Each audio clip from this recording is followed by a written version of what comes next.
Hi hello నమస్తే, నేను Rachana Reddy. Welcome to Asian ENT care centre, Begumpet, Hyderabad. ఈ రోజు మనతో ఉన్నారు doctor Neelima ma'am, ENT surgeon.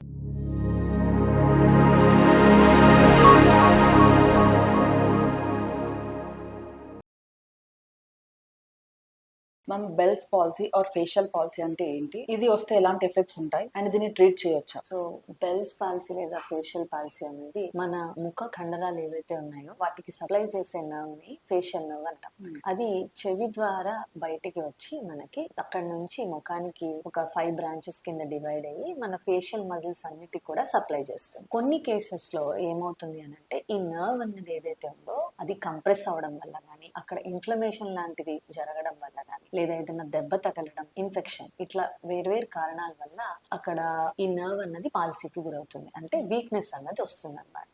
దీనిలో ఎటువంటి ఫీచర్స్ చూస్తామనంటే మనకి కళ్ళు, కనుబొమ్మలు అండ్ పైన మన కనుబొమ్మల పైన రీజన్ దగ్గర బ్రింకిల్స్ అన్నవి పోవడం, మన ఫోర్ హెడ్ బ్రింకిల్స్ పోవడం, మన కన్ను సరిగ్గా మూత పడకపోవడం, అంటే మనం రెగ్యులర్ గా కన్ను రెప్ప ఆడిస్తుంటాం కదా, బ్లింకింగ్ ఉంటుంది. సో ఆ బ్లింకింగ్ అన్నది తగ్గిపోతుంది. ఎందుకంటే అప్పర్ ఐలిడ్ కి మన ఈ నర్వ్ ఏదైతే సప్లై చేస్తుందో అది వీక్నెస్ కి గురవుతుంది అనమాట. అందువల్ల సరిగ్గా బ్లింక్ చేయలేరు. అందుకని మాక్సిమం టైమ్స్ కన్ను ఓపెనే ఉండే అవకాశం ఉంటుంది. దీనివల్ల కన్ను ఎక్కువసేపు ఓపెన్ ఉండడం వల్ల కంటి నుంచి కన్ను నీరు కారుతూ ఉండడం, కన్ను మంట పుట్టడం, ఎర్రగా ఉండడం, ఇట్లాంటివి చూస్తుంటాం. దాంతో పాటు మనకి బుగ్గలకి సప్లై చేస్తుంది కాబట్టి ఈ బుగ్గలకు సంబంధించిన కండరాలు ఏవైతే ఉన్నాయో వాటి స్ట్రెంత్ తగ్గుతుంది. అంటే మనకి నమిలేటప్పుడు ఫుడ్ ని మనం అక్కడ కంట్రోల్ చేయడం అనేది తగ్గిపోతుంది అనమాట. అండ్ ఆల్సో పెదాలకు సంబంధించిన కండరాలకు కూడా సప్లై చేస్తుంది కాబట్టి నవ్వినప్పుడు లేకపోతే మనం పళ్ళు చూపించినప్పుడు కానీ అట్లాంటి టైంలో కూడా లోప్ సైడెడ్ స్మైల్ అని అంటాం. అంటే వంకర పోవడం, మూతి వంకర పోవడం అనేది జరుగుతుంది. సో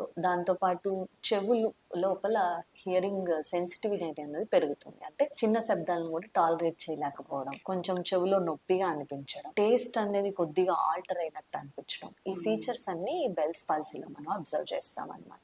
సో ఇవి ఎందుకు వస్తుంది అని అంటే గనక యూజువల్లీ మనకి వైరల్ ఇన్ఫెక్షన్స్, అంటే ఈ హెర్పిస్ ఇన్ఫెక్షన్ కానీ వైరసెల్ అన్నదా కానీ మనకి ఈ వైరల్ డార్మెంట్ గా ఉండి అది అక్కడ యాక్టివేట్ అయినప్పుడు నర్వ్ ఇన్ఫ్లమేషన్ కి గురయ్యి దాని వల్ల ఈ పాలసీ అనేది రావచ్చు. లేదంటే ఇమ్యూన్ స్టేటస్ వీక్ గా ఉన్న పర్సన్స్ లో కానీ, ఏదైనా స్ట్రెస్ కి బాడీ గురైనప్పుడు ఇమ్యూనిటీ తగ్గడం వల్ల కానీ, ఇమ్యూన్ స్టేటస్ వీక్ ఉన్న డయాబెటీస్ పేషెంట్స్ కానీ, ప్రెగ్నెన్సీలో లాస్ట్ ట్రైమిస్టర్ లో కానీ ఈ ఫేషియల్ పాలసీని ఎక్కువగా చూస్తూ ఉంటాం. కొన్నిసార్లు సీజన్ చేంజ్ లో క్లైమేట్ చేంజ్ అయినప్పుడు కూడా మనకి ఎక్కువ చల్లగాలికి ఎక్స్పోజ్ అయినా కానీ ఇలాంటి కండిషన్స్ లో ఈ ఫేషియల్ పాలసీ అన్నది వచ్చే అవకాశం ఉంటుంది. సో దీనికి సంబంధించి ట్రీట్మెంట్ విషయానికి వస్తే గనక మొదటి 72 గంటల్లో గనక మనం స్టిరాయిడ్స్ ని యూజ్ చేయగలిగితే అవి ఎఫెక్టివ్ గా పనిచేస్తాయి.